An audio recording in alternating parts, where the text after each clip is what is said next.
Conservation. तो biodiversity term you have already studied. Bio means क्या होता है? Living organism, living forms. Diversity means variety. तो जब हम लिविंग ऑर्गेनिजम्स की वैरायटी के बारे में स्टडी करते हैं कि कितने लिविंग ऑर्गेनिजम्स हैं, उनकी क्या क्या वैरायटीज प्रेजेंट हैं on any given place, let's say कि if we are studying the biodiversity of Delhi का अगर हम फाइंड कर रहे हैं कि कितने टाइप के प्लांट्स हैं, एनिमल्स हैं जो कि दिल्ली में प्रेजेंट है, that will be known as biodiversity of Delhi. तो बायोडाइवर्सिटी का एक तो मीनिंग पता होना चाहिए that we are studying about the different type of living organisms which are present in a given area. कोई भी एरिया हो सकता है, जैसे अगर हम दिल्ली का एग्जांपल ले रहे हैं तो दिल्ली हो सकता है।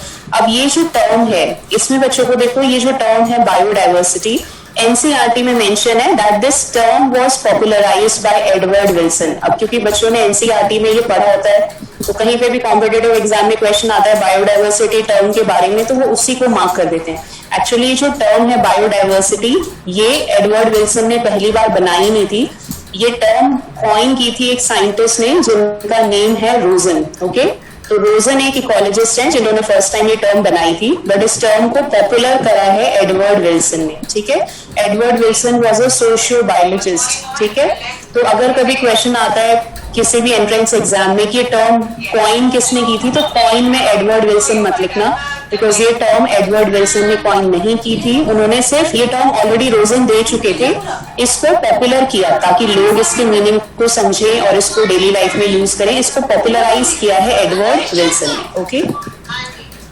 Then we have next is कि हमें ऐसे जब आप चैप्टर रीड करोगे तो ऐसे बीच बीच में बहुत सारा डाटा गिवन होगा। जैसे आंट्स का मेंशन है कि आंट्स की 20,000 से ज्यादा स्पीशीज है। अगर आप अपने घर में देखो तो हम अपने घर में यूजुअली 2 या 3 टाइप की आंट्स देखते हैं। एक छोटी सी जो ब्लैक कलर की होती है वो हम देखते हैं, एक रेड कलर की आंट होती है वो हम देखते हैं, बड़ा थोड़ा सा साइज में होता है जिसको हम चीता भी कहते हैं वो हम देखते हैं। हमने हार्डली 2-3 अलग अलग टाइप के स्पीशीज ही देखे होते हैं अपने डेली लाइफ में, बट अगर हम पूरे अर्थ की बात कर रहे हैं तो आंट्स का जो नंबर है वो 20,000 है। तो ये डाटा ऐसे जगह जगह गिवन होगा चैप्टर में, उसको रीड करना है, उसको लर्न करने की कोई जरूरत नहीं है। देन बीटल एक इंसेक्ट है, उसकी भी 3 लाख से ज्यादा स्पीशीज हैं। फिशेज है, उसकी भी 28,000 से ज्यादा स्पीशीज हैं। ऑर्किड्स एक प्लांट होते हैं, उसकी भी 20,000 से ज्यादा स्पीशीज है। तो ये अभी हम आगे भी डिस्कस करते हुए चलेंगे। उसके बाद है टाइप्स ऑफ बायोडाइवर्सिटी, ये बहुत इंपॉर्टेंट है, ये सीबीएसई के एग्जाम में भी आता है, वैसे भी बहुत आता है कि what are the different types of diversity. तो इसमें सबसे फर्स्ट है genetic diversity.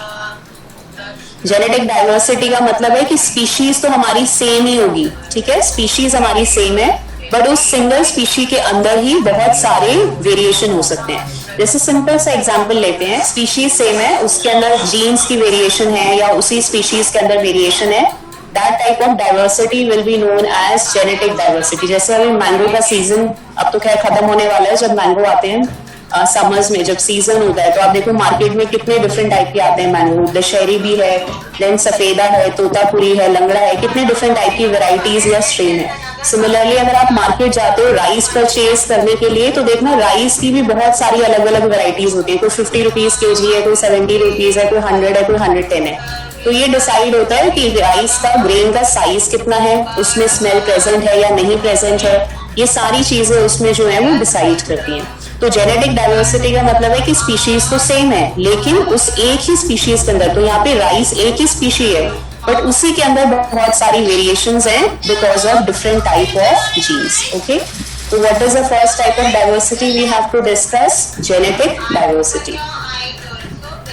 Okay, then we have to discuss about, इसमें हम एक बहुत ही क्लासिकल एग्जांपल कर रहे हैं, that is the example of this plant which is called, ये एक मेडिसिनल प्लांट है, आपकी बुक में इसका नेम मेंशन है, रोवुल्फिया वॉमिटोरिया, ये उसकी पिक्चर है। ये प्लांट जो होता है ये हिमालयन रेंज में फाउंड होता है।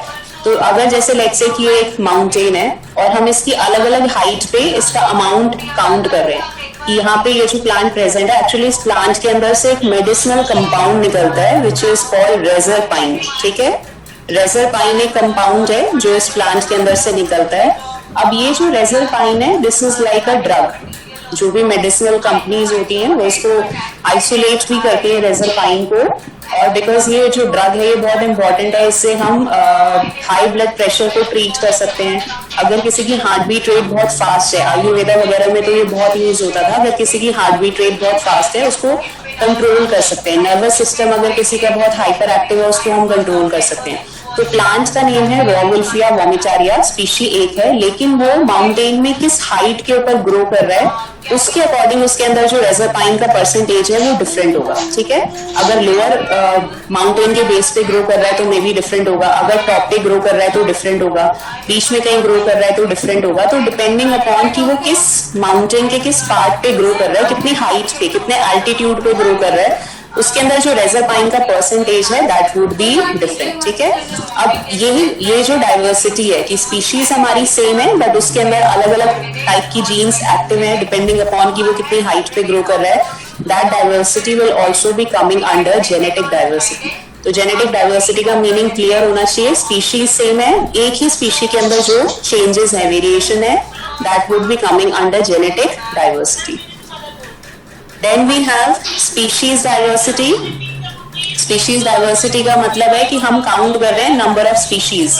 जैसे हमने दो अलग अलग प्लेसेस कंपेयर कर लिए, एक लेट्स से कि हमने लिया वेस्टर्न घाट्स और एक हमने लिया है ईस्टर्न घाट्स। ठीक है, दो हमने प्लेसेस ले लिए वेस्टर्न एंड ईस्टर्न घाट्स। अब दोनों को हम कंपेयर कर रहे हैं, ठीक है, कि किसमें कितनी ज्यादा स्पीशीज डाइवर्सिटी प्रेजेंट है। तो अगर हम दो इकोसिस्टम कंपेयर कर रहे हैं, थोड़ा सा क्लास 10 की एनसीईआरटी एसएसटी क्लासेस रिकॉल करो, वहां पर आपने पढ़ा होगा जो वेस्टर्न घाट्स है वो केरला में है और केरला में बारिश बहुत ज्यादा होती है। जो ईस्टर्न घाट्स हैं वो प्रेजेंट है तमिलनाडु में। तमिलनाडु रेन शैडो रीजन में आता है, मतलब रेन शैडो का मतलब है जहाँ पे बारिश कम होती है तो वहां पे रेनफॉल कम होती है। तो अगर हम दोनों प्लेसेस को कंपेयर कर रहे हैं, दोनों माउंटेन रीजन ही है, एक केरला में प्रेजेंट है, एक तमिलनाडु में, एक साइड बारिश बहुत ज्यादा है, एक साइड रेनफॉल कम है, तो दोनों को अगर हम कंपेयर कर रहे हैं कि दोनों में कितनी स्पीशीज है, जैसे लेट्स से कि हम वेस्टर्न घाट में काउंट कर रहे हैं कि कितने टाइप के एम्फीबियंस प्रेजेंट है, ईस्टर्न घाट्स में भी काउंट कर रहे हैं कि कितने नंबर ऑफ एम्फीबियंस हैं, तो वेस्टर्न और ईस्टर्न घाट को जब हम कंपेयर करेंगे कि किसमें ज्यादा नंबर ऑफ एम्फीबियन स्पीशीज हैं, किसमें कितने डिफरेंट टाइप के एम्फीबियंस प्रेजेंट हैं, तो ऑब्वियसली वेस्टर्न घाट में डाइवर्सिटी ज्यादा हाई होगी। व्हाई? बिकॉज वहां पे रेनफॉल ज्यादा है तो प्लांट ज्यादा ग्रो करेंगे, जो भी एनिमल्स हैं उनके लिए फूड बहुत प्लेंटी में प्रेजेंट होगा। ओके, तो स्पीशीज डाइवर्सिटी का मतलब है कि हम काउंट कर रहे हैं दो अलग अलग प्लेसेस में नंबर ऑफ स्पीशीज, जिसमें नंबर ऑफ स्पीशीज ज्यादा होगा मतलब वहां पे स्पीशीज डाइवर्सिटी हाई है। उसके बाद फिर एक आता है third level of diversity, that is called ecological diversity. एक अभी हमने चैप्टर 13 करेंगे, उसमें हमारी एक टर्म है इकोसिस्टम। ठीक है, अब ये जो टर्म है इकोसिस्टम, इसको हम समझ लेते हैं। इकोसिस्टम मतलब एक ऐसा एरिया हो सकता है जहाँ पे अपना एक टाइप का पर्टिकुलर क्लाइमेट है, अपने डिफरेंट टाइप के प्लांट्स हैं।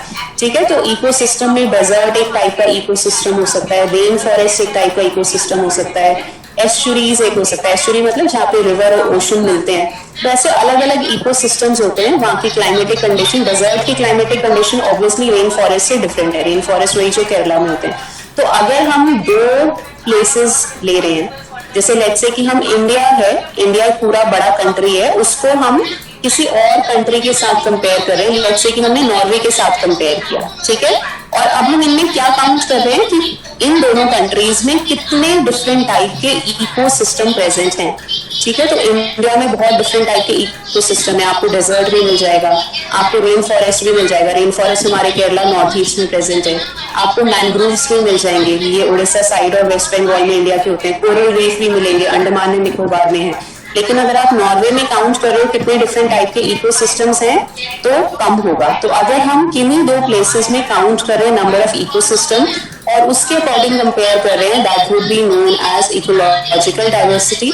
तो इकोलॉजिकल डाइवर्सिटी के रेस्पेक्ट में इंडिया में नंबर ऑफ इकोसिस्टम हायर है than respect to Norway. Okay, then now let's start with, ये एक छोटा सा टॉपिक है, ये बैक एक्सरसाइज में क्वेश्चन भी है कि हमें काउंट करना है कि कितने टोटल नंबर ऑफ स्पीशीज जो है वो वर्ल्ड में प्रेजेंट है, कितने स्पीशीज प्रेजेंट है। ठीक है, अब अगर हमें काउंट करना है तो इसके लिए हम इनडायरेक्ट मेथड यूज करते हैं। एक्चुअली बहुत सारे साइंटिस्ट ने कोशिश की कि फाइंड करें कितना नंबर ऑफ स्पीशीज है। कोई सीधा तरीका तो नहीं कैलकुलेट करने का, तो इनडायरेक्ट मेथड वो लोग यूज करते हैं। जैसे अभी हम ये दो टर्म्स आगे और डिटेल में पढ़ेंगे, ट्रॉपिकल और टेम्परेट एरिया। ट्रॉपिकल एरिया वो होता है जो इक्वेटर के पास होता है, टेम्परेट होता है जो इक्वेटर से थोड़ा दूर है। अभी और डिटेल में हम इसको स्टडी करेंगे। तो दो हमने प्लेसेस सिलेक्ट कर लिए, एक हमने लिया ट्रॉपिकल का, एक हमने लिया टेम्परेट का, और हम उसमें काउंट कर रहे हैं रेशियो। जैसे लेट्स से कि हम बीटल्स का नंबर काउंट कर रहे हैं। Beetle is a type of insect, कि ट्रॉपिकल में कितना है, टेम्परेट में कितना है, फिर उसका हम रेशियो निकाल लेंगे। फिर हम ऐसे ग्राफ बना लेते हैं। फिर हमने कोई और इंसेक्ट लिया, उसका नंबर फाइंड किया, उसका ग्राफ बना लिया। फिर ये जो भी ग्राफ बनता है इसको वाई एक्सिस पे देखते हैं कि ये कहाँ पे जाके कट कर रहा है, इंटरसेप्ट कर रहा है, और उसी को एक्स्ट्रापोलेट करके हम अर्थ की टोटल रफ एस्टिमेट निकाल सकते हैं कि what is the total number of living organisms present. तो इसके अकॉर्डिंग जब हम निकालते हैं तो मैक्सिमम लिमिट हमारी आती है 20 to 50 मिलियन, बट एक्चुअली इतना नंबर होता नहीं है। तो रॉबर्ट में एक साइंटिस्ट है, उन्होंने बोला कि मे बी अर्थ के ऊपर 7 to 8 मिलियन जो है डिफरेंट टाइप की स्पीशीज जो है वो प्रेजेंट है। ठीक है, अब इसमें क्वेश्चन जैसे ये दिया हुआ है, ये एनसीईआरटी का बैक क्वेश्चन ही है, तो उसको इसी वे में आप थोड़ा सा लर्न करके जस्ट राइट कि हम ग्राफ बना रहे हैं और उसी ग्राफ को, उसी रेशियो को एक्स्ट्रापोलेट करके कि वो वाई एक्सिस पे कहाँ पे कट कर रहा है, हम रफ एस्टिमेट निकालते हैं। This is the maximum limit, but हमारा कितना है, एक्चुअल नंबर कितना है, 7। अब इस 7 मिलियन में से भी एनसीईआरटी में जो डाटा गिवन है वो पुराना है। एनसीईआरटी में लिखा है कि 1.5 मिलियन हम ऑलरेडी आइडेंटिफाई कर चुके हैं। अब देखो इतनी ह्यूज डाइवर्सिटी है, आज तक हमने अर्थ के ऊपर रहने वाले सारे लिविंग ऑर्गेनिजम्स को फाइंड भी नहीं किया। 7 मिलियन में से भी हमें सिर्फ 1.5 मिलियन पता है, और ये एनसीईआरटी का एडिशन बहुत पुराना है। अगर हम लेटेस्ट भी देखेंगे तो अभी तक सिर्फ 1.8 मिलियन ही आइडेंटिफाई हो पाए। तो दिस शोज कि अभी कितना ह्यूज नंबर ऑफ प्लांट्स और एनिमल्स हैं जिसको हमने डिस्कवर भी नहीं किया, और अगर फॉरेस्ट ऐसे ही डैमेज होते रहे तो डिस्कवर होने से पहले ही वो सारे जो हैं वो एक्सटिंक्ट हो जाएंगे। अब इसमें से नीट वगैरह में क्वेश्चन कैसे बनते हैं, now let's discuss that. NEET वगैरह में क्वेश्चन ये आते हैं, जब आप अपनी एनसीईआरटी में ये वाली सेम हेडिंग रीड करोगे तो वहां पे एक टर्म गिवन है स्पीशीज इन्वेंट्री। इसी को यूज करके मैंने लास्ट ईयर भी देखा था, कुछ क्वेश्चंस आते हैं। इन्वेंट्री वर्ड का मतलब होता है लिस्ट। ठीक है, कि हम लिस्ट बना रहे हैं कि इस एरिया में कितनी स्पीशीज हैं, इस एरिया में कितनी है। तो जैसे लेट्स से कि अगर हम दिल्ली को कंपेयर कर रहे हैं, वैसे तो कोई लॉजिक नहीं है बट ऐसे क्वेश्चन आते हैं कि हम दिल्ली को कंपेयर कर रहे हैं अंडमान एंड निकोबार से। ठीक है, अब दिल्ली तो बहुत लिमिटेड प्लेस है, प्लेन है, यहाँ पे कोई माउंटेन नहीं है, कोई ओशन नहीं है, तो जितनी भी बायोडाइवर्सिटी है वो हमने ऑलरेडी फाइंड कर ली है। हमारी जो स्पीशीज इन्वेंट्री लिस्ट है वो कंप्लीट है, मतलब हमें पता है कि कितने डिफरेंट टाइप के प्लांट्स दिल्ली में होते हैं, कितने एनिमल में। बट अंडमान निकोबार में तो बहुत सारे ट्राइबल एरियाज हैं, उसको तो अभी हमने पूरा एक्सप्लोर भी नहीं किया, तो वहां की स्पीशीज इन्वेंट्री जो होगी वो इनकम्प्लीट होगी। तो इस टाइप के क्वेश्चन बहुत आते हैं नीट एग्जाम में।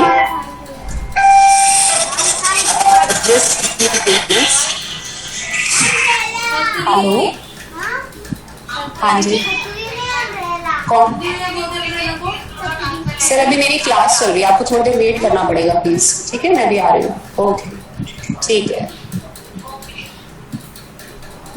तो इसमें इस टाइप के ही क्वेश्चन आते हैं कि दो प्लेसेस हैं, उनको कंपेयर करो और किसमें स्पीशीज इन्वेंट्री कंप्लीट होगी। तो मैंने आपको एक ऐसा एग्जांपल करा दिया है। उसके बाद now let's discuss the next portion. इसमें ये वाला जो ग्राफ गिवन है, ये ग्राफ एक बार अच्छे से देख लेना, ये एक्चुअली बोर्ड एग्जाम में बना हुआ आता है ग्राफ, और इसमें बस हमें मेंशन करना है। जैसे इन्वर्टिब्रेट्स है, इन्वर्टिब्रेट्स में आपको पता है फाइलम पॉरीफेरा से लेके आर्थ्रोपोड पूरा काइनोडर्म्स तक आता है। तो इन्वर्टिब्रेट्स में मैक्सिमम नंबर किसका प्रेजेंट है, इंसेक्ट्स का प्रेजेंट होता है। ठीक है, 10 में से 7 जितने भी टोटल एनिमल अगर हम ले रहे हैं तो हर 10 में से 7 एनिमल इंसेक्ट्स हैं। क्लास इंसेक्टा जो है वो सबसे लार्जेस्ट ग्रुप है। तो अब बोर्ड एग्जाम में क्वेश्चन ऐसे ही आएगा कि आपको बना होगा पाई चार्ट, ABCD लिखा होता है, आइडेंटिफाई करना है। मोस्टली यही वाला आएगा, ऊपर इन्वर्टिब्रेट लिखा होगा, कुछ नाम नहीं लिखे होंगे, और ये दो आ जाते हैं A और B। तो आपको पता ही है सबसे लार्जेस्ट इंसेक्ट है, और उसके बाद ये जो बी है वो अदर एनिमल ग्रुप्स हो जाएगा। फिर आता है वर्टिब्रेट्स। ठीक है, वर्टिब्रेट्स आप रिकॉल करो, हमने क्लास 11 में पढ़ा है। वर्टिब्रेट्स को लर्न करने का, वर्टिब्रेट्स में 5 क्लासेस आती हैं। सबसे सिंपल वे है, सबसे इजी वे है फार, BMP कर सकते हैं जो लास्ट टाइम आपको कराई थी। ये ऐसे परम वर्ड याद रखोगे तो भी आपको याद रहेगा। P स्टैंड फॉर पाइसेस यानी fish, A for amphibian, R for reptiles, A for Aves और बर्ड और लास्ट M फॉर मैमल्स। तो 5 क्लासेस आते हैं वर्टिब्रेट्स में। तो उसका अगर हम ग्राफ बना रहे हैं, पाई चार्ट बना रहे हैं, तो इस तरीके से तो 50% वर्टिब्रेट्स तो मोस्टली फिशेस होती हैं। तो बोर्ड एग्जाम में ऊपर वर्टिब्रेट्स लिखा होगा, पाई चार्ट बना होगा, किसी 2 पार्ट को A B C ऐसे लिख देंगे, आपको आइडेंटिफाई करना है। तो आपको थोड़ा सा आइडिया होना चाहिए कि ग्राफ में किस साइड पे क्या बना हुआ। Then we have next one is that is the graph for plants. अगर हम प्लांट्स देख रहे हैं तो प्लांट्स में हमने क्लास 11 में पढ़ा है कि 5 डिफरेंट ग्रुप्स होते हैं, एल्गे है, ब्रायोफाइट्स, टेरिडोफाइट्स, जिम्नोस्पर्म, एंजियोस्पर्म और फंजाई को भी इसमें इन्होंने काउंट कर लिया है। तो प्लांट्स में सबसे ज्यादा नंबर जो है वो फंजाई और एंजियोस्पर्म का है। बाकी जितने भी प्लांट्स हैं वो तो उनका नंबर बहुत कम है। तो ऐसे छोटी छोटी छोटी लाइंस के फॉर्म में इन्होंने रिप्रेजेंट किया है। तो just go through the graph once. देन इसमें एक पॉइंट और है, जब आप पेज नंबर 260 रीड करोगे तो पेज नंबर 260 पे लास्ट इस डायग्राम के नीचे एक पैराग्राफ गिवन है। वहां पे उन्होंने बताया कि जो प्रोकैरियोटिक स्पीशीज हैं, प्रोकैरियोट्स मतलब जो बैक्टीरिया है, उसका हम नंबर कैसे कैलकुलेट कर सकते हैं। जो भी प्रोकैरियोटिक स्पीशीज है, बैक्टीरिया है जिसका हम नंबर कैलकुलेट करना चाहते हैं, उसको हम इजीली कैलकुलेट करना थोड़ा सा मुश्किल होता है, क्योंकि बैक्टीरिया प्लांट्स में क्या है, हम उसका लीफ स्ट्रक्चर स्टडी कर सकते हैं, वेनेशन स्टडी कर सकते हैं, फ्लावर का स्ट्रक्चर स्टडी कर सकते हैं, बट बैक्टीरिया तो हमें आंखों से दिखाई नहीं दे रहा। जो चीज हमें विजिबल ही नहीं है उसको हम कैसे कर लेंगे, that will be very difficult. तो बैक्टीरिया के केस में हम क्या करते हैं, ये एक्चुअली चैप्टर 7 अब कट हो गया सिलेबस में से, अदरवाइज हम उसको वहां पे डिटेल में करते। इसके लिए हम करते हैं मॉलिक्यूलर स्टडीज। ठीक है, मॉलिक्यूलर स्टडीज का मतलब है, ये चैप्टर 6 चल ही रहा है, इसमें आपको ऑनलाइन क्लासेस में इकबाल मैम पढ़ाएंगी कि लेट्स से कि हमारे पास 3 बैक्टीरिया हैं A B C और हम फाइंड करना चाहते हैं कि ये कितने कनेक्टेड है आपस में। तो हम तीनों का DNA स्टडी करेंगे, कंप्यूटर सॉफ्टवेयर में उसकी सीक्वेंस डालेंगे, फिर कंपेयर करेंगे कि उनका कितना % DNA जो है वो मैच कर रहा है। तो लेट्स से A और B का 95% DNA मैच कर रहा है और C वाले का बाकी सबसे सिर्फ 5% मैच कर रहा है। तो इससे हमें पता चल जाएगा A और B जो है वो रिलेटेड है, C वाला जो है वो इन सबसे रिलेटेड नहीं है। सिमिलरली अगर कोई न्यू स्पीशीज भी फाइंड होती है बैक्टीरिया की, तो हम पुराने जितने भी बैक्टीरिया हमारे ऑलरेडी नोन है उसके साथ उसकी सीक्वेंस को कंपेयर करके देख सकते हैं कि ये बैक्टीरिया न्यू है या ऑलरेडी हम डिस्कवर कर चुके हैं। क्योंकि बैक्टीरिया दिखाई नहीं देता, उसके फीचर्स को इतना डिटेल में स्टडी करके उसको क्लासिफाई करना मुश्किल है। तो उस केस में हम उसकी जो भी DNA सीक्वेंसेस हैं उसको कंपेयर करके ही आइडेंटिफाई करते हैं। ठीक है, देन वी हैव बायोडाइवर्सिटी। इसमें एक टॉपिक है बायोडाइवर्सिटी हॉटस्पॉट, ये मेंशन है पेज 261 पे, बट इसको हम करेंगे बाद में जब हम XC2 IN-situ कंजर्वेशन करेंगे। तो जब आप NCERT रीड करोगे पेज 261 पे हेडिंग मेंशन है patterns of biodiversity latitudinal gradient. अब लैटिट्यूड लॉन्गिट्यूड या आप SST क्लासेस में पढ़ चुके हो। लैटिट्यूड का मतलब होता है, सिंपली मीनिंग है डिस्टेंस फ्रॉम इक्वेटर। इक्वेटर से अगर हम डिस्टेंस ले रहे हैं that would be known as latitude. जैसे आपको पता है जो 0 डिग्री, आप रिकॉल करो, आपने ग्लोब वगैरह पढ़ा है 10th की SST क्लासेस में, तो ये इक्वेटर हो गया। इक्वेटर से 23 डिग्री नॉर्थ होता है ये, फिर ये 66 डिग्री नॉर्थ होगा, ये नॉर्थ पोल हो जाएगा, फिर ये आपका 23 डिग्री साउथ है। तो ये वाला जो पोर्शन है जो इक्वेटर के दोनों साइड पे 23 डिग्रीज में प्रेजेंट है, this will be known as tropical portion. मतलब ट्रॉपिकल पोर्शन कौन सा होता है, जो इक्वेटर के पास है। ठीक है, that would be known as tropical portion. और ये वाला जो पोर्शन है जो 23 से लेके 66 के बीच में, जो इक्वेटर से थोड़ा दूर है, इसको हम बोलते हैं टेम्परेट रीजन। ठीक है, और ये वाला है पोलर रीजन। ठीक है, तो ट्रॉपिकल मतलब जो इक्वेटर के पास है, टेम्परेट मतलब जो इक्वेटर से दूर है, पोलर तो पोल्स वाला हो गया जहाँ पे कंडीशन बहुत ही एक्सट्रीम है। तो अगर हम तीनों को कंपेयर कर रहे हैं, लेट्स से कि हम ट्रॉपिक्स, टेम्परेट, पोलर रीजन तीनों को कंपेयर कर रहे हैं, तो जो रीजन इक्वेटर के पास है वहां पे सबसे ज्यादा डाइवर्सिटी होगी अगर हम इसको डिसेंडिंग ऑर्डर में अरेंज कर रहे हैं। उसके बाद टेम्परेचर में रेनफॉल का अमाउंट भी कम होता है, टेम्परेचर भी कम है क्योंकि सनशाइन कम होगी, तो वहां पे बायोडाइवर्सिटी और कम होगी। पोलर रीजन में सबसे लीस्ट होती है। तो इसी टाइप से कई बार नीट में क्वेश्चन आ जाता है कि इन 3 एरियाज को आपको अरेंज करना है असेंडिंग डिसेंडिंग ऑर्डर में डिपेंडिंग अपॉन द बायोडाइवर्सिटी। तो थोड़ा सा ये ग्लोब अगर आप माइंड में रखोगे तो आपको इजी हो जाएगा। सबसे ज्यादा डाइवर्सिटी होती है ट्रॉपिकल में, उसके बाद होती है टेम्परेट में, और सबसे लीस्ट बायोडाइवर्सिटी जो है वो प्रेजेंट होती है पोलर रीजन में। तो keep the mind of latitude. Latitude का मतलब है डिस्टेंस फ्रॉम द इक्वेटर, ये सारे हमारे लैटिट्यूड्स हैं। लॉन्गिट्यूड भी होता है, अगर आपको याद हो, आपने ऐसे भी पढ़ा होगा मैप्स के ऊपर, ऐसे ही लाइन बनी होती है, बट लॉन्गिट्यूड का कोई ज्यादा इफेक्ट नहीं है बायोडाइवर्सिटी पे, तो वी आर नॉट कंसीडरिंग, हम लैटिट्यूड को ज्यादा इंपॉर्टेंस देते हैं। Is that clear? ओके। उसके बाद ये भी एक क्वेश्चन है, पेज 261 पे हमें मिल जाता है, बैक एक्सरसाइज में भी क्वेश्चन नंबर 3 है कि हमें 3 हाइपोथेसिस बताने हैं कि ट्रॉपिक्स में ज्यादा डाइवर्सिटी क्यों है, ज्यादा स्पीशीज रिचनेस क्यों है। तो इसमें सबसे फर्स्ट रीजन है, ये 3 मार्क में बहुत बार आ चुका है क्वेश्चन, 3 मार्क का क्वेश्चन है, 3 ही हमें पॉइंट्स लिखने हैं, 3 हमारे रीजंस हैं कि why we are finding more species richness in tropics. अगर हम ट्रॉपिक्स और टेम्परेट को कंपेयर कर रहे हैं तो ट्रॉपिक्स में स्पीशीज रिचनेस ज्यादा क्यों है, ठीक है। अब जब भी हम स्पीशीज रिचनेस की बात करते हैं तो सबसे पहले बात करते हैं ग्लेशिएशन की। जो टेम्परेट एरियाज थी, हमें अब से नहीं बात करनी, हमें तब से बात करनी है जब अर्थ न्यूली बनी थी। तो अगर हम तब से कंपेयर कर रहे हैं तो जितने भी टेम्परेट एरियाज हैं वहां पे ग्लेशिएशन बहुत हुआ। ग्लेशिएशन का मतलब है कि जितना भी वाटर था वो सारा आइस में चेंज हो गया। तो यहाँ पे ग्लेशिएशन बार बार होता रहेगा। आप सोचो पूरा पानी जम के बर्फ हो जाएगा तो उसके अंदर जितने भी लिविंग ऑर्गेनिज्म है सारे किल हो जाएंगे। लेकिन क्योंकि ट्रॉपिक्स इक्वेटर के पास थे, वहां पे ग्लेशिएशन हो ही नहीं पाता, तो वहां पे जो भी लिविंग ऑर्गेनिज्म एक बार बन गए वो कभी डैमेज ही नहीं होंगे, वो अच्छे से फ्लरिश हो जाएंगे। तो दोनों रीजन्स को अगर हम कंपेयर कर रहे हैं तो टेम्परेट में बायोडाइवर्सिटी ऑब्वियसली कम होगी, क्योंकि वहां पे जब से अर्थ फॉर्म हुई है काफी सारे एपिसोड्स हो चुके हैं ग्लेशिएशन के, जिसने सारी बायोडाइवर्सिटी को किल कर दिया। उसके बाद सेकेंड ऑब्वियस है कि अगर हम ट्रॉपिक और टेम्परेट को कंपेयर कर रहे हैं तो ट्रॉपिकल एनवायरनमेंट में फ्लक्चुएशन ज्यादा नहीं होती। जैसे अगर आप केरला चले जाओ, वहां पे सर्दियां नहीं होती। दिल्ली में तो जैसे आपको सीजन में बहुत वेरिएशन दिखती है, गर्मियां बहुत एक्सट्रीम है, विंटर्स बहुत एक्सट्रीम है, बट जो टिपिकल ट्रॉपिकल एरियाज हैं वहां पे एनवायरनमेंट पूरे साल ऑलमोस्ट कॉन्स्टेंट ही होता है। तो जो साउथ वाले लोग होते हैं जब वो दिल्ली रहने आते हैं उनको बहुत प्रॉब्लम होती है, क्योंकि उनको ठंड सहने की आदत नहीं होती। क्योंकि जितने भी ऐसे एरियाज हैं जो ट्रॉपिक्स वाले, श्रीलंका हो गया या केरला तमिलनाडु है, वहाँ पे सीजन जो है पूरे साल कांस्टेंट ही होता है, हमेशा तेज गर्मी रहेगी, बारिश भी होती रहती है।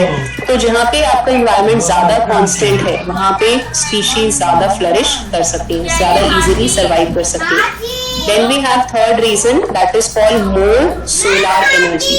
जहाँ पे धूप ज्यादा होगी, अंडरस्टूड है, वहाँ पे पेड़ पौधे ज्यादा होंगे, वहाँ पे एनिमल्स के खाने के लिए फूड ज्यादा होगा, तो वहाँ पे एनिमल्स का नंबर भी ज्यादा होगा। तो अगर हम ट्रॉपिक्स और टेम्परेट को कंपेयर कर रहे हैं तो ट्रॉपिक्स में क्योंकि सन जो है सोलर एनर्जी ज्यादा है तो ऑब्वियसली क्या होगा, प्लांट ज्यादा होंगे। प्लांट ज्यादा है तो मतलब एनिमल्स को खाने के लिए फूड ज्यादा मिलेगा, एंड दैट इज व्हाई वहाँ पे बायोडाइवर्सिटी भी हाई होगी। तो just keep these 3 headings in mind.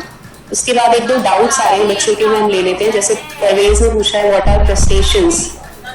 तो crustacean is a type of arthropoda. अभी हम चैप्टर 13 करेंगे परवेज, तब मैं आपको पूरा इसकी फोटो भी दिखाऊंगी, so no need to worry. Okay, एक शिवानी का भी डाउट रह गया था कि Shivani was asking if agrobacterium can directly transfer its plasmid in the plant cell, why we use gene gun. Actually gene gun हम ये थोड़ा सा बहुत डिटेल में चला जाता है, टॉपिक आपके 12th के लेवल पे इतना नहीं है। अगर हमें प्लांट के अंदर जीन डालनी है शिवानी, अगर हम एग्रोबैक्टीरियम बैक्टीरिया यूज कर रहे हैं तो हम डायरेक्टली बैक्टीरिया को अगर अलाउ करेंगे प्लांट सेल को इन्फेक्ट करने के लिए तो वो अपना जो भी टीआई डीएनए है वो डाल देता है, क्योंकि इसीलिए हम एग्रोबैक्टीरियम को नेचुरल जेनेटिक इंजीनियर भी कहते हैं। बट कई बार क्या होता है, जैसे बहुत सारे लैब्स ऐसे हैं जो प्रेफर नहीं करते एग्रोबैक्टीरियम से काम करना, वो क्या करेंगे टीआई प्लाज्मिड तो लेते हैं बट उसके बाद मे भी कुछ ऐसा रीजन है कि वो जो क्योंकि एग्रोबैक्टीरियम हर प्लांट को उतने अच्छे से इन्फेक्ट नहीं कर पाता, सिर्फ कुछ सर्टेन प्लांट्स को इन्फेक्ट करता है। लेकिन अगर मान लो साइंटिस्ट किसी ऐसे प्लांट के साथ एक्सपेरिमेंट कर रहे हैं जिसको एग्रोबैक्टीरियम अटैक ही नहीं कर पाता और उस प्लांट के अंदर उनको जीन गन जो है अपना प्लाज्मिड अगर वो डालना है तो फिर ऑब्वियसली वो जीन गन यूज करेंगे। तो ये डिपेंड करता है what type of experiment they are working with. अगर कोई ऐसा प्लांट है जिसको ऑलरेडी एग्रोबैक्टीरियम इन्फेक्ट कर देता है तो एग्रोबैक्टीरियम से ही जीन्स डाल देंगे, लेकिन एग्रोबैक्टीरियम सब प्लांट्स को अटैक नहीं करता। कुछ प्लांट्स बहुत हार्ड होते हैं, एग्रोबैक्टीरियम उनको अटैक ही नहीं कर पाता, अपने टीआईडीएनए को अच्छे से ज्वाइन ही नहीं कर पाता। उस केसेस में then they have to go for gene gun. तो ये सब डिसाइड होता है कि किस टाइप के प्लांट से वो काम कर रहे हैं, ठीक है। अच्छा चलो, अब उसके बाद हम करते हैं चैप्टर आगे कंटिन्यू। ओके, अभी हम एक बार सेशन एंड कर देते हैं। ठीक है, I am just ending the session. एक बार आप रीजॉइन कर लो क्योंकि अब 5-7 मिनट्स में खत्म हो जाता है, 30 मिनट्स में। तो आई am ending the session, rejoin for 10 more minutes. एक टॉपिक ये वाला जो ग्राफ है ये हम कंप्लीट कर लेते हैं। प्रज्ञा, ये वाला जो आपका क्वेश्चन रह गया बेटा, ये मैं कल बता देती हूँ, ठीक है। एक जेनेटिक्स का क्वेश्चन दिया था, अब वो क्वेश्चन मेरे पास नहीं है क्योंकि आज मैं स्कूल से क्लास ले रही हूँ, तो ये मैं कल तो खैर क्लास ही नहीं होगी, थर्सडे को मुझे रिमाइंड करा देना, थर्सडे को मैं करा दूंगी। So I am ending the session, एक बार आप रीजॉइन कर लो विद द सेम आईडी।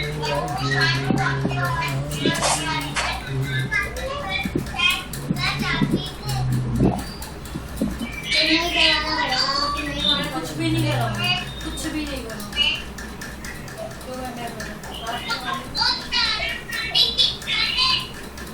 हाथी बहुत सारा पानी पीता है। ओके, अब मैं एक और चित्र दिखा रही हूँ। ओके, अभी कौन बोल रहा था? मैं बोल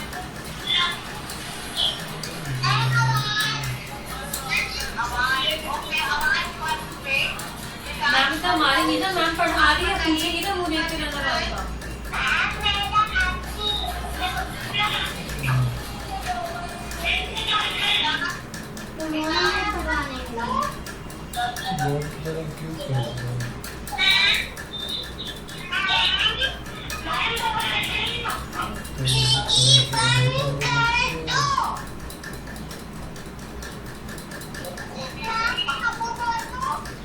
क्या खेलो, सीधा के बैठो ना, क्लास चल रही है।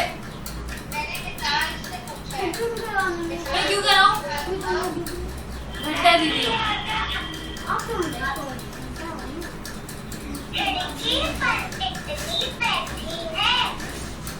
खिड़की पर तितली बैठी है। अभी आपको पिक्चर दिखाई दे रही है? Okay, yes, but I cannot see that. That is not. Let me change the picture. Wait a minute. Can Mitansh, Aman, all our minds are unmuted. Even within single. So मेरे लिए कोई गड़बड़ हो गई. Now I have to again visit. अब कुछ दिखाई दे रहा है? No.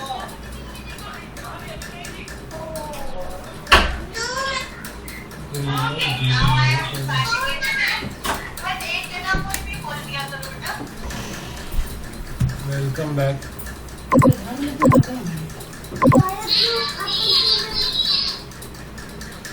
मेरी क्या अभी आ होती रही है.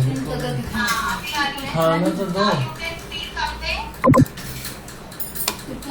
MS बता दीजिए. ओहो। Can you see something? Species richness को हम बोलते हैं बायोडाइवर्सिटी, ठीक है। स्पीशीज रिचनेस मतलब कि वो काउंट कर रहे हैं कितने डिफरेंट टाइप के प्लांट्स एनिमल हैं, यानी बायोडाइवर्सिटी स्टडी कर रहे हैं। तो अगर हम एरिया और स्पीशीज रिचनेस का ऐसे ग्राफ बना रहे हैं, ठीक है, we are making a graph like this. तो यहाँ पे यू कैन सी कि हमने एक्स एक्सिस पे क्या लिया है, we have taken area, Y axis पे हमने क्या लिया है, स्पीशीज रिचनेस, दोनों को हमने लिया है और हमने ग्राफ प्लॉट किया है and we are trying to study the relationship between them. तो जब हमारा एरिया स्मॉल है, अगर हम इसको वाई एक्सिस पे इंटरसेक्ट करके देखेंगे तो स्पीशीज रिचनेस भी कम है। थोड़ा और एरिया हमने बढ़ा दिया और अब हम देख रहे हैं कितनी स्पीशीज हैं, तो देखो स्पीशीज रिचनेस कितनी ज्यादा बढ़ गई, नंबर ऑफ स्पीशीज कितनी ज्यादा बढ़ गई। तो इस ग्राफ से ये तो प्रूव हो रहा है कि जो स्पीशीज रिचनेस है वो जैसे जैसे हम एरिया इंक्रीज कर रहे हैं अपना एरिया ऑफ स्टडी, तो स्पीशीज रिचनेस इंक्रीज हो रही है। बट ऑब्वियसली हर चीज की लिमिट होती है, ऐसा तो नहीं कि हम एरिया बढ़ाते जाएंगे स्पीशीज रिचनेस बढ़ती चली जाएगी, एक लिमिट के बाद तो वो कांस्टेंट हो जाती है। Here you can see in the graph कि वो पूरा कांस्टेंट हो गई, ठीक है, मतलब वो स्टैग्नेंट हो गई है, स्टेडी हो गई, उसके बाद वो इंक्रीज नहीं कर रही।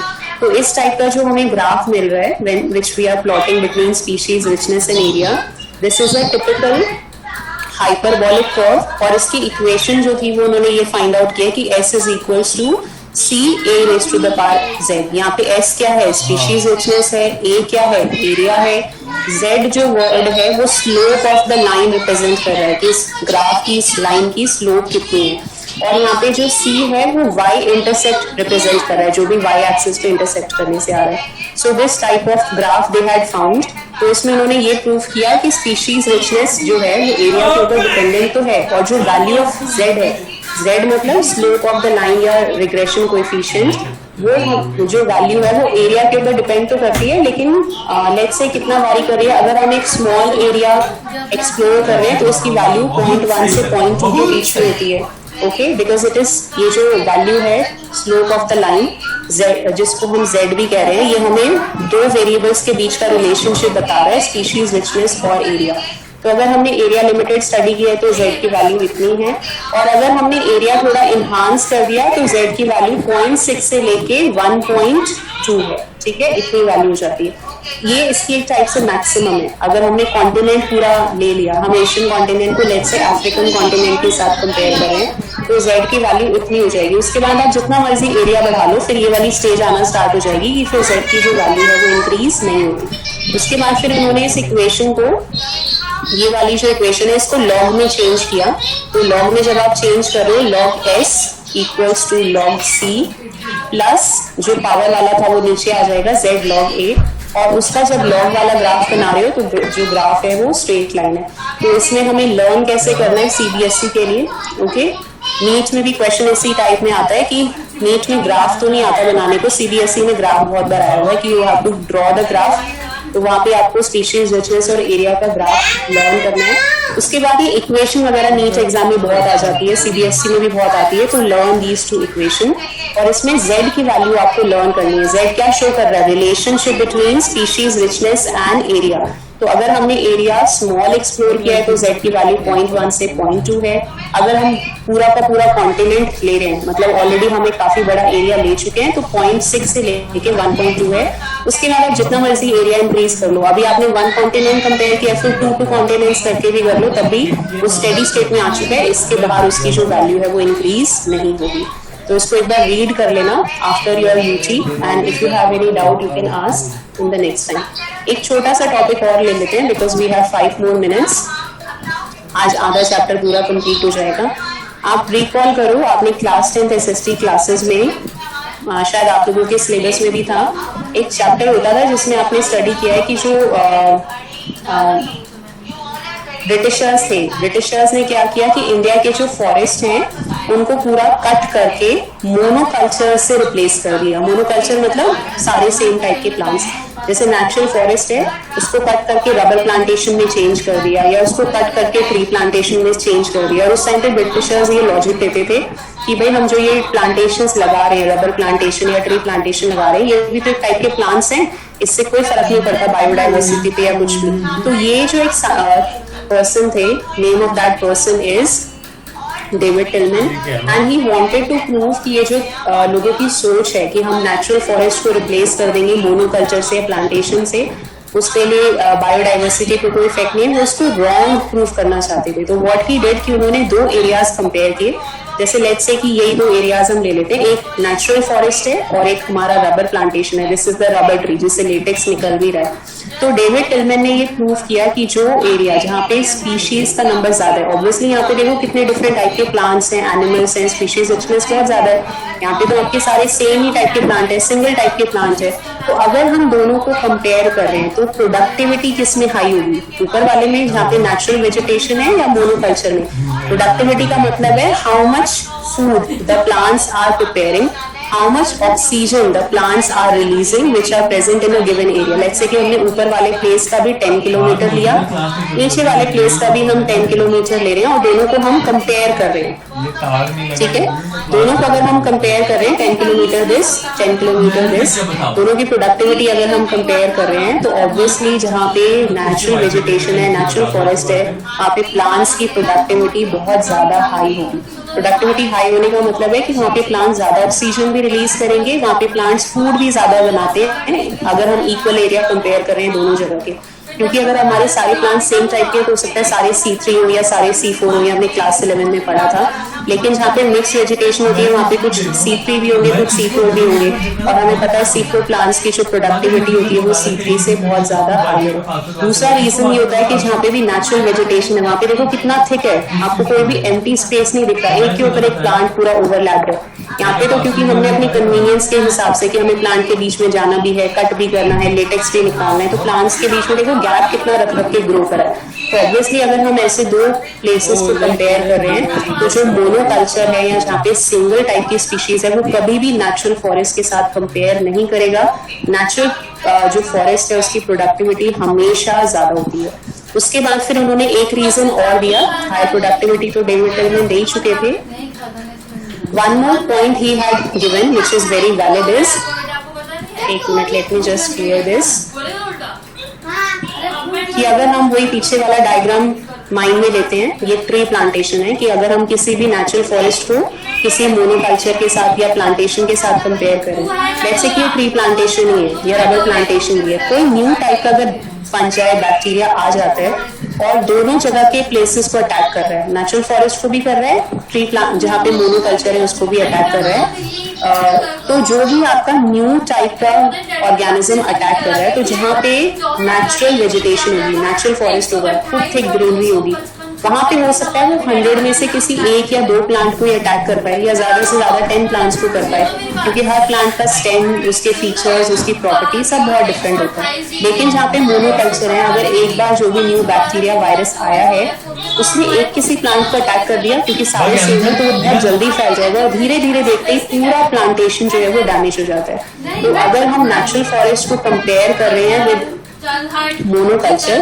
तो ऑब्वियसली नेचुरल फॉरेस्ट के अंदर न्यू टाइप के disease causing organism, alien species का मतलब है जो बाहर से आई है, कोई न्यू टाइप का वीड प्लांट भी हो सकता है। वीड बहुत जल्दी ग्रो कर जाते हैं मोनोकल्चर में, बट नेचुरल फॉरेस्ट में वो ग्रो नहीं कर पाएंगे क्योंकि वहाँ पे स्पेस ही नहीं है, ऑलरेडी प्लांट्स एक के ऊपर एक ऐसे लदे हुए हैं, बहुत ओवर क्राउडेड ग्रो कर रहे हैं। तो जो भी नेचुरल फॉरेस्ट है वो डिजीज को बहुत स्ट्रांगली रेजिस्ट कर सकता है, मोनोकल्चर कभी भी रेजिस्ट नहीं कर सकते। तो ये जो ब्रिटिशर्स की उस टाइम पे थिंकिंग थी कि प्लांट्स को कट कर दो, उसको मोनोकल्चर से रिप्लेस कर दो, this is not healthy for the ecosystem, क्योंकि जो भी आपने मोनोकल्चर बनाया है, चाहे वो रबर प्लांटेशन हो, ट्री प्लांटेशन हो, कॉफी प्लांटेशन हो, वो नेचुरल फॉरेस्ट को कभी भी रिप्लेस नहीं कर सकती है। ठीक है, उसके बाद फिर एक परवेज क्वेश्चन पूछ रहा है, रिवेट कॉपर हाइपोथेसिस। तो ये क्वेश्चन भी आपकी एनसीईआरटी बुक में गिवन है, out of natural forest and monoculture which one is better for the ecosystem. तो मोनोकल्चर मतलब वही जो प्लांटेशन होती है, रबर प्लांटेशन, ट्री प्लांटेशन, दोनों को कभी कंपेयर ही नहीं कर सकते, कोई सवाल ही नहीं कंपेयर करने का। Forest no doubt will be is a better ecosystem, क्योंकि वो ज्यादा प्रोडक्टिव है, ज्यादा डिजीज को रेजिस्ट कर सकता है, वहाँ पे हर एस्पेक्ट में वो ज्यादा नंबर ऑफ स्पीशीज को भी सपोर्ट कर सकता है। अगर आपने ऐसे ट्री प्लांटेशन बना दिया तो वहाँ पे कितनी स्पीशीज रह पाएंगी, कोई ज्यादा स्पीशीज रह ही नहीं सकती, क्योंकि हर टाइप का बटरफ्लाई है या कोई भी इंसेक्ट है, उनका फूड उनको मिलेगा ही नहीं, हर इंसेक्ट थोड़ी ना कोई टी लीव्स खा सकता है। तो ऑब्वियसली स्पीशीज डाइवर्सिटी भी कम सपोर्ट करता है मोनोकल्चर, तो हम कंपेयर करना तो बहुत दूर की बात है। Undoubtedly forest is a better eco system. मैंने क्वेश्चन आया परवेज का कि what is rivet copper hypothesis. तो ये एक छोटा सा हाइपोथेसिस है, वैसे तो मैं कराती भी नहीं हूँ क्योंकि बोर्ड एग्जाम में भी कम ही आता है, इसको जस्ट एक डिस्कस कर लेते हैं।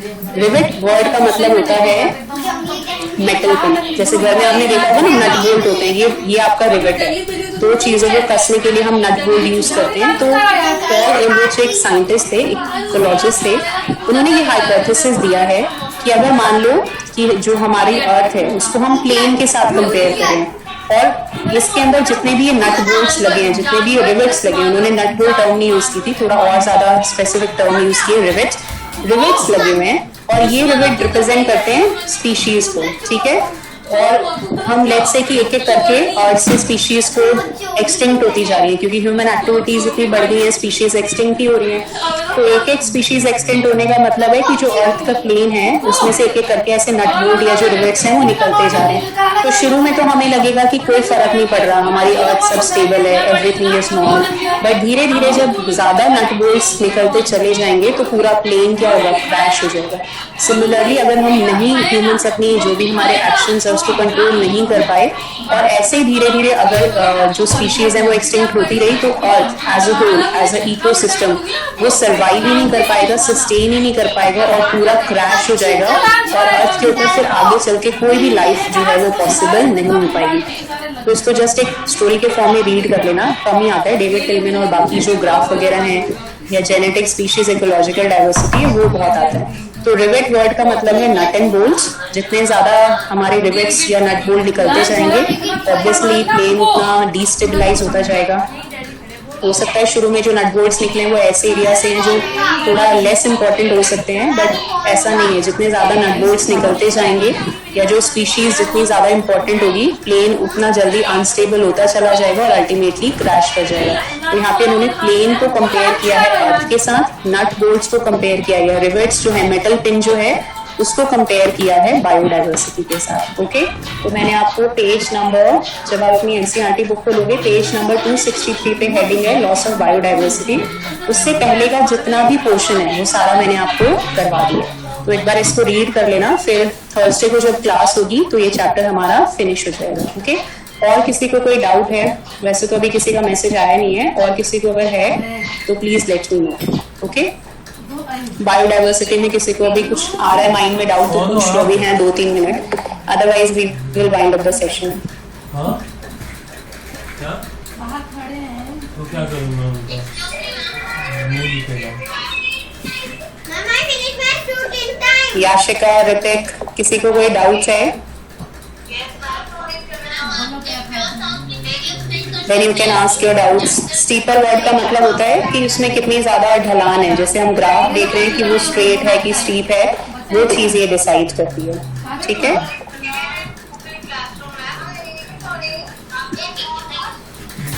और कुछ आपको माइंड में आ रहा है तो पूछ लो। बायोटेक में सबको क्लियर है? RNA interference, have you understood? RNA interference का जो मैंने टेस्ट लिया था उसमें बच्चे 2 ही तरीके से आप आंसर प्रेजेंट करोगे। वो क्वेश्चन बहुत इंपॉर्टेंट है, हालांकि कल तो ऑब्जेक्टिव टाइप है तो दिया नहीं है, but I am just telling you.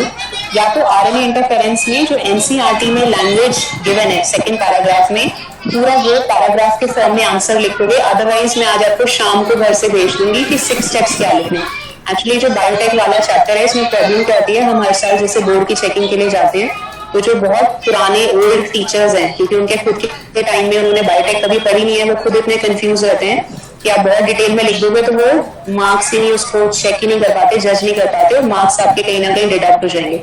तो इसको आप समझने के लिए जैसे मैंने डिटेल में समझाया वैसे समझ लो, कोई प्रॉब्लम नहीं है।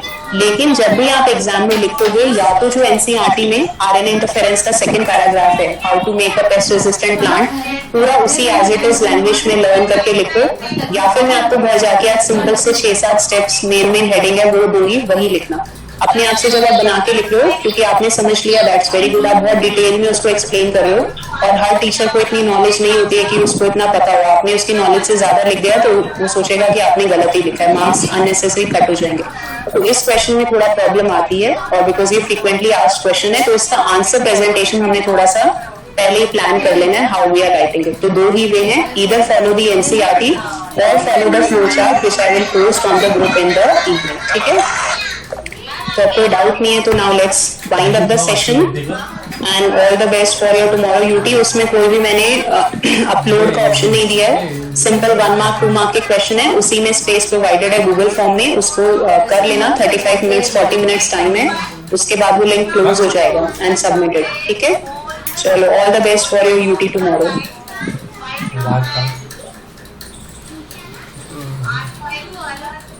अरे दो ना, इसको क्या दे?